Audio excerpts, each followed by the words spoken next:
Big boss season 8. So మొత్తానికైతే హౌస్లో ticket finale రేస్లో అవినాష్ అయితే విన్ అయ్యాడు. అది కూడా శ్రీముఖి వచ్చింది కదా హౌస్లోకి. సో అదేవిధంగా ఈ పాస్ డైరెక్ట్గా టాప్ 5కి వెళ్తాడు అవినాష్. ఇక చెప్పాలంటే అవినాష్ నామినేషన్స్లో ఉన్నాడు. సో నామినేషన్స్ నుంచి తప్పించుకొని ఎలిమినేట్ కాకుండా ఉంటే టికెట్ ఫినాలే యొక్క రేస్ అనేది మనకు ఉపయోగపడుతుంది. సో ఈ కార్డు వల్ల ఆయన టాప్ 5కి వెళ్ళే అవకాశం చాలా ఎక్కువగా ఉంది. సో మొత్తానికైతే అవినాష్ ఈ వారం సేవ్ అవుతేనే ఆ టికెట్ ఫినాలే టికెట్ యూజ్ అవుతుంది, లేకపోతే వృధా అయినట్టే. సో ఒక విధంగా చూసుకుంటే అది వేరే వాళ్ళకు యూజ్ అయ్యేదేమో.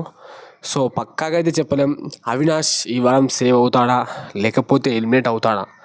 సో మరి ఆడియన్స్పై డిపెండ్ అయిపోయింది.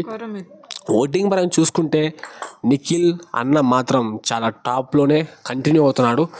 ఓటింగ్గా రారాజుగా ఇంతవరకు ఏ వీక్లో కూడా ఆయన ఓటింగ్కి వచ్చాడంటే ఫుల్ రైజ్ అవుతుంది ఓటింగ్.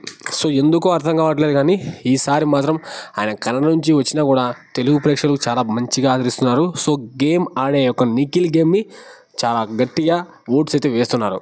సో అవినాష్ కూడా ఈ వారం సేవ్ అయితే కంపల్సరీ తను విన్ అయిన టికెట్ ఫినాలే టికెట్ని యూజ్ చేసుకోవచ్చు, లేకపోతే ఆ టికెట్ యూజ్ లేకుండా అయిపోతుంది.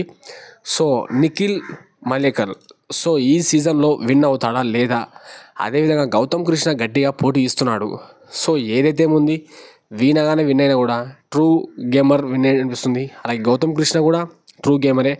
బట్ కానీ కొన్ని కాంపిటీషన్స్లో చూసుకుంటే గౌతమ్కి అలాగే నిఖిల్కి కాంపిటీషన్స్ ఎక్కువ ఉంటున్నాయి. సో రీసెంట్గా ఆయన వైల్డ్ కార్డ్ ఎంట్రీ నుంచి వచ్చి కూడా టాప్ 5 అండ్ కంటెస్టెంట్ అయినా మన నిఖిల్కి బాగా గట్టి పోటీస్తున్నా అంటే అప్రిషియేట్ చేయొచ్చు. సో మొత్తానికైతే Nikhil and Gautam.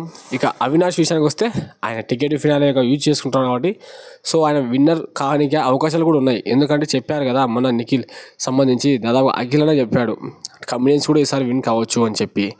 So by luck Avinash కూడా ఈ టికెట్ ఫినాల్ రేస్ సంపాదించాడు కాబట్టి సో పక్కాగా అయితే యూజ్ చేసుకోవచ్చు. సో మీరు అనుకుంటారో కామెంట్ బాక్స్లో కామెంట్ చేయండి.